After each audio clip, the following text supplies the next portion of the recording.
Hey guys, and welcome back to my channel. I am back with another true crime video, and today we are going to be doing the story of Onthathile Sebati and the rest of the Sebati family. Now, if you're new to this channel, I try and do these videos often, so please do check out the playlist. I've done a couple already, and I will be doing more in the near future. With that said, and without wasting any more time, let's dive into today's video. Today's video takes us to Northwest Province to a small village called Magawu, just 40 kilometers from Brits.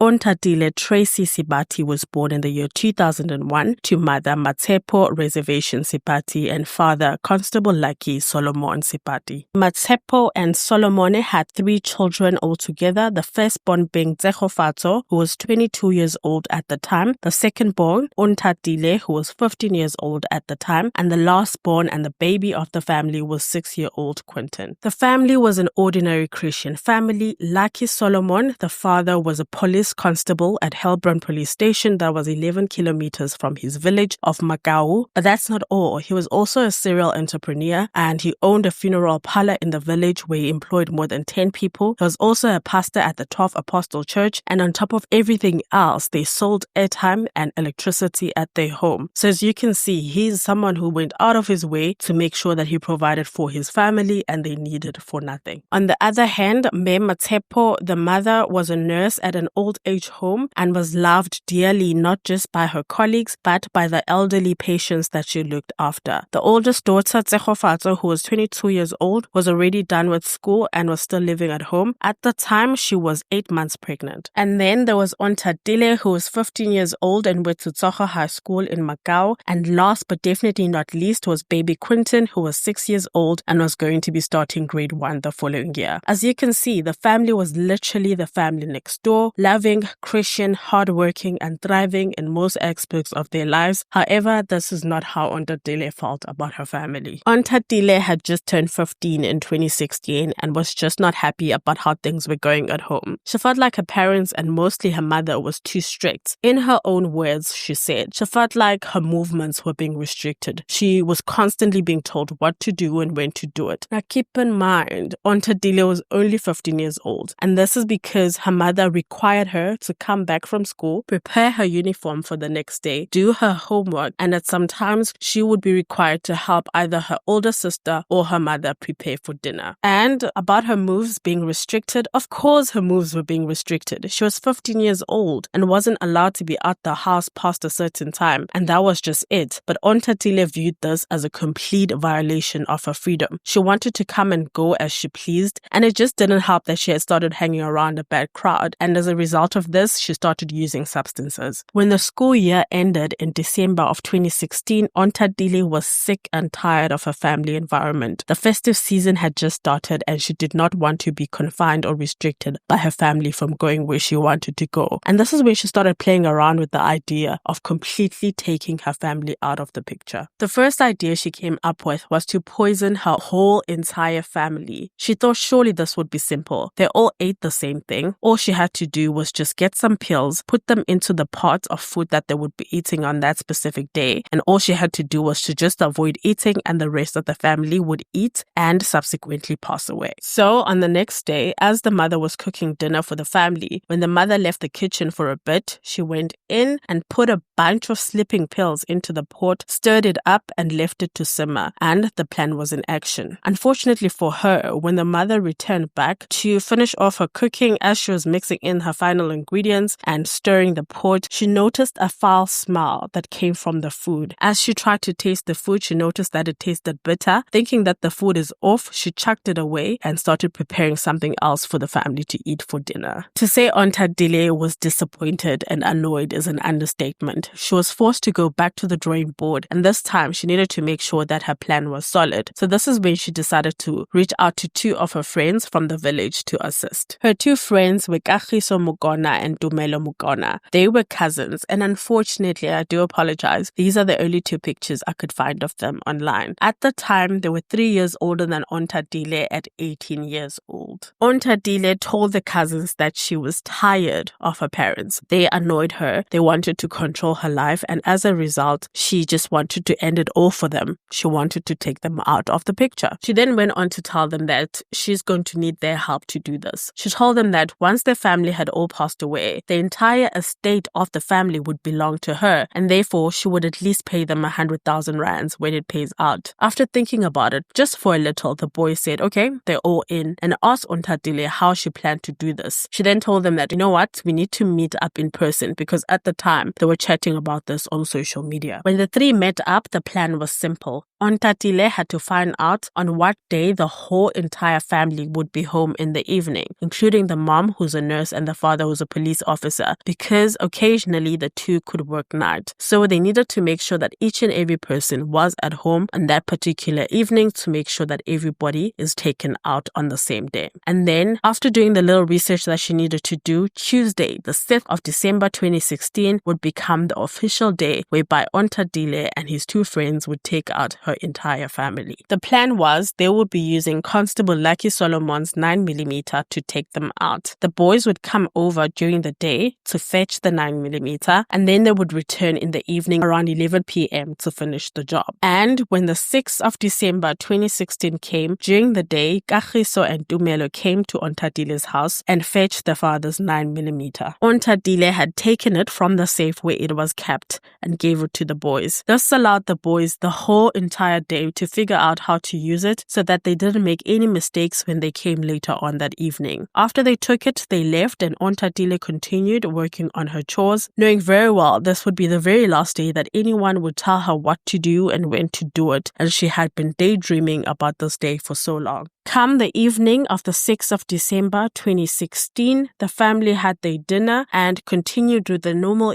evening routine as they normally did. At around 11 p.m., the only person that was really asleep was 6-year-old Quentin. The rest of the family was still up. 22-year-old, 8 months pregnant, Tsegofaso was in her bedroom with her mother. The father was in his bedroom, and Onthathile was eagerly awaiting for the boys to come. At around 11 p.m., she went outside to open the gates because the family had already locked everything up for the night. When she went outside, she brought with her the keys to the father's Chrysler Grand Voyager that was parked outside. The plan was the boys would be using the car as a getaway car after the incident. And not too long after opening the gates, the boys arrived and the plan was ready to get in motion. Kagiso was to remain outside and get the car ready to start and drive off so that after the incident everything goes smoothly. On the other hand, Thabiso was supposed to go inside and do the deed, and Onthathile had the responsibility to show Thabiso where everyone was. It was of utmost importance that they started with the father. He was arguably the most powerful. He had the potential to give them problems since he was also a police officer, so he had to be ambushed while the rest of the family could follow. And after Onthathile had pointed out his bedroom, Tumelo went in and fired, and he immediately passed away. With all of that commotion, the sister and the mother came out of the room and ran towards the living room, and that's when Thabiso fired at them as well, and they too also passed away immediately. After that, the next person to go out was 6-year-old Quentin. And once everyone had passed away, Onthathile then said to Tumelo, you actually need to fire at me as well, on my thigh. Nothing serious, but also it needed to look serious enough that everyone knows that she too was a victim. And so I honestly don't know how they were able to do this, but somehow they managed to do that. She ended up with a wound on her thigh, but it was superficial. It grazed the skin. The police would later describe it as a flesh wound. They managed to do that. And the fact that teenagers came up with the idea that, okay, Onthathile, you too need to have some sort of a wound is crazy. So anyway, after all they did, they managed to make Onthathile look like she too was a victim of the attack, but miraculously survived.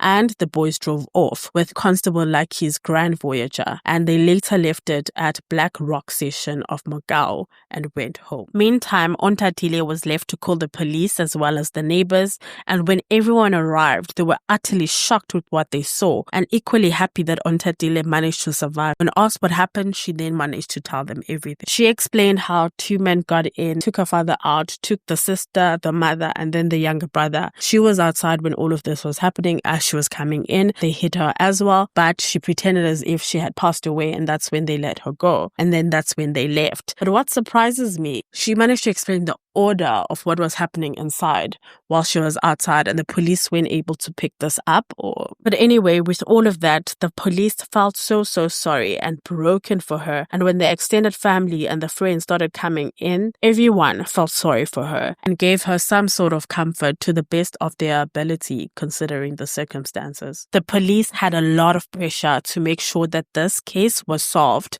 because the head of this family was one of their own. So they immediately started working. In the meantime, the family started preparing for the funeral of the 4 members of the family. During this time, some of the family members were able to pick up that no, man, something is not okay with Onthathile, but they reduced it to the fact that she had just lost her entire family. Like, who can really say how someone is supposed to act during such a time? So they just kind of noted that, but kept it moving. The day of the funeral came and hundreds of people were in attendance, including the police officers who worked with Constable Lucky, and the family was laid in a dignified service. This is Onthathile during the service. As some family members said that she just zoned out. You could tell that she was not completely here. But then again, they just thought to themselves, surely you'd also be numb if you've just lost your whole family. Surely this is just a normal reaction of someone who's going through such a thing. And that was that. After the funeral, it was time for the police to get to work. And they had to make sure that justice was served for their constable and the rest of the family. Within weeks, I'm talking about in the same December, the same festive season,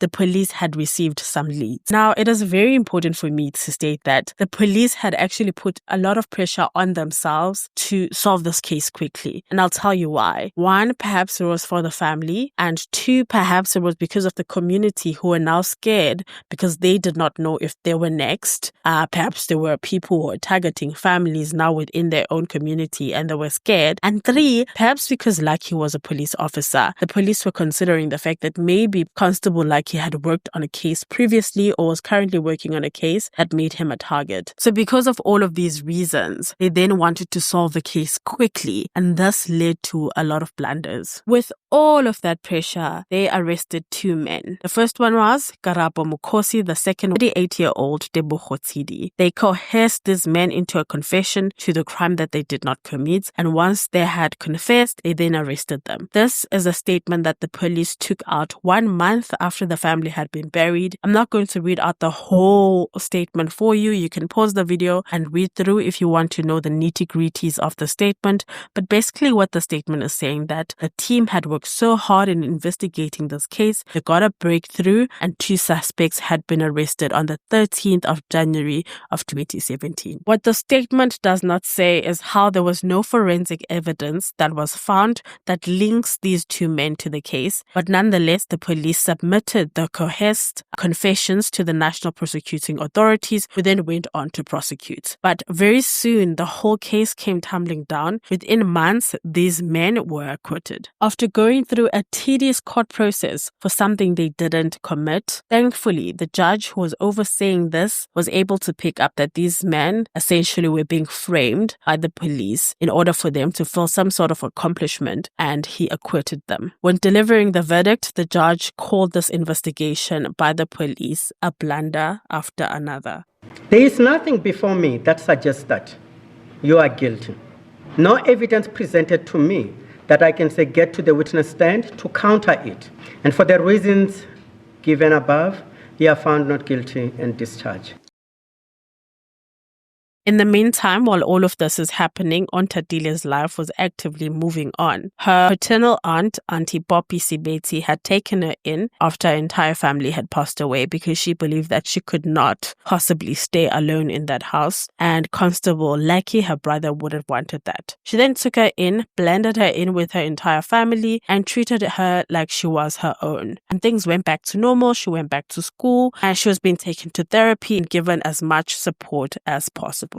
However, Auntie Poppy and the rest of the extended family did notice that she had started drinking and taking substances. They did not know that she had started prior to her family passing away, but they reduced this again to the fact that Onthathile had lost her entire family. So they actually knew that, okay, this was a byproduct of what had happened. As much as they did not want it, but they knew it was a byproduct and they wanted to help her with that.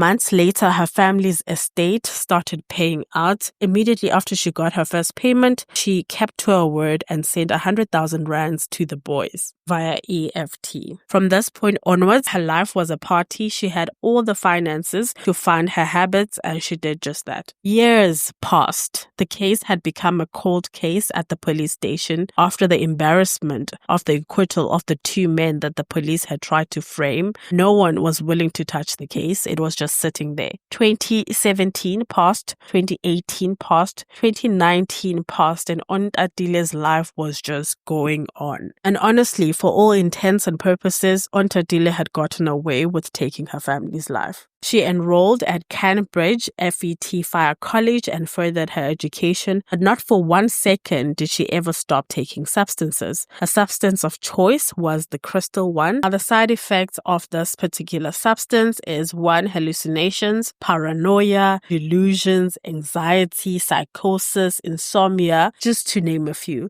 So you go through it when you're taking this. Add the fact that you have taken your family's life, and I think it is a crazy train ride. So she was almost always out of it. So on one occasion when she was still living with her Aunt Poppy came into the house quite late and noticed that the gate and the door were not locked. And naturally, like, she reprimanded Onthathile. Onthathile was a child. She had done something that Aunt Poppy had perceived as wrong or a little bit careless. So she reprimanded her and asked, like, why would you leave the door and the gates open, especially after what had happened? She wasn't being mean or anything. She was genuinely just asking a child as a mother, right? And Onthathile did not take this well. If anything, the whole thing of being reprimanded, it triggered her. She hated being reprimanded. Now that Aunt Poppy was doing it, it literally triggered her. And she then went on to say that, why are you asking me that? Do you think I'm also going to take your own family's life the same way that I took my family's life? And you must remember, during this time, she was under the influence of substances that she was taken. So she asked her aunt, do you think I left the door and the gate open because you think I'm going to take your family's life like I did my family? And Poppy was shocked. She was confused. She didn't understand what was going on. But again, she just thought, okay, this child is just going through a lot. She's just probably just going crazy. There's absolutely no ways what she's saying is actually what she's saying. She kept this conversation at the back of her mind, and life went on. Eventually, Onthathile would move out and go back to her house. At the time when she went back to her family home, different family members had moved into the main house, so she was forced to stay in the back room, which she didn't really mind, and that is what she did. Very soon, the year 2020 started, and unfortunately, the pandemic started with it, and the country and the whole world shut down, and this resulted in a very lonely time for Onthathile, and she relied heavily on the substances to keep her sane. But clearly, that did not work for too long, because exactly 5 years and 11 days after the passing of her family, now 20-year-old Onthathile who was heavily influenced by substances, went to the police station, introduced herself as Onthathile Tracy Sebati, and confessed everything. Now you must remember, side effects of the substance she was taking: hallucination, paranoia, delusion, anxiety, psychosis, insomnia. So you're in your head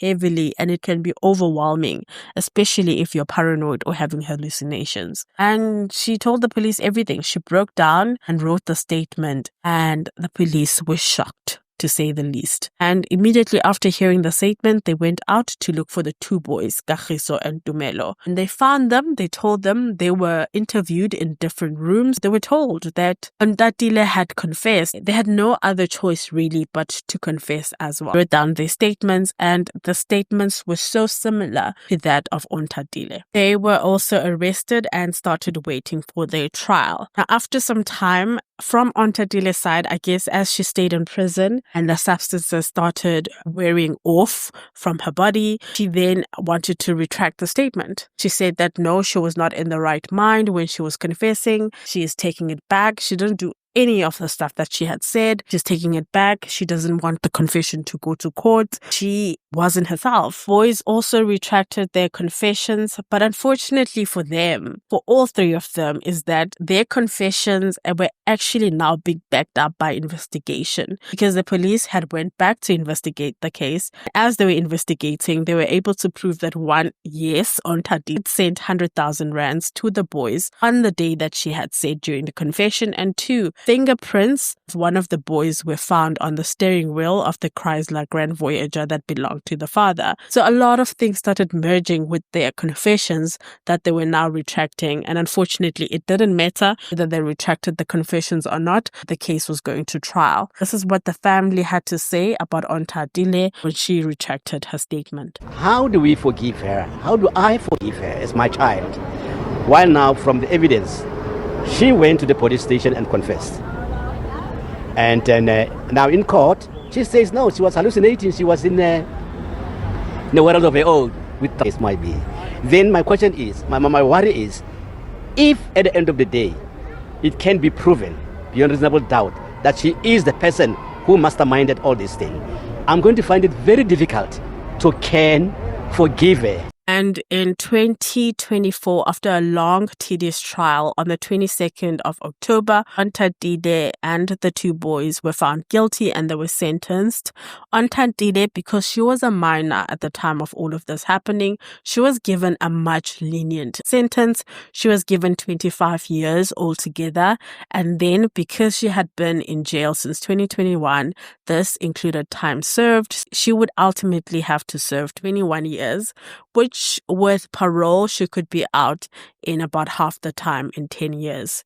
And then Tumelo and Kagiso, who were 18 at the time of committing a crime, were given 4 life sentences each, which they would have to serve concurrently. And with that, we have come to the end of today's video. Thank you guys so much for watching. Please remember to like, comment, share, and subscribe, and I will see you guys on the next one. Thank you. Bye.